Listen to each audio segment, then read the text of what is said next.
আমাদের কাছে সবথেকে প্রথম জিনিসটা যেটা আমাদের জীবনে ঘটে থাকে সেটা সবসময় ভীষণ মেমোরেবল হয়। সেটা ভালো মন্দ যাই হোক না কেন।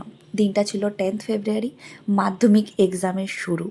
আমি সকাল সকাল বাড়ির থেকে বেরিয়ে পড়েছিলাম। 8টার মধ্যে আমি পৌঁছে গিয়েছিলাম শিয়ালদা স্টেশন।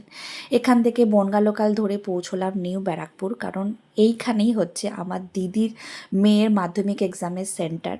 আমরা যেই এক্সামটা পেরিয়ে এসেছি, যেই এক্সপেরিয়েন্সগুলো করে এসেছি, আজ আমাদের ফ্যামিলির ছোট সদস্য সেই এক্সপেরিয়েন্সটা করতে চলেছে। এটা কতটা স্পেশাল সারা জীবন আমরা এখনও সেটা ফিল করতে পারি। ওর কাছেও যেন এই জিনিসগুলো খুব স্পেশাল হয়ে থাকে, তার জন্যই বেশ কিছু ক্লিপিং নেওয়া এবং এখানে যত্ন করে শেয়ার করা যাতে ও পরবর্তীকালে দেখতে পারে। তোমাদেরও আশা করি এই জিনিসগুলো দেখলে ছোটোবেলার কথা মনে পড়বে। মায়েরা এরকমভাবে ওয়েট করতো যেমন করে আমি দিদি এখানে ওয়েট করছিলাম। তো ফাইনালি এক্সাম ওভার হলো এবং আমি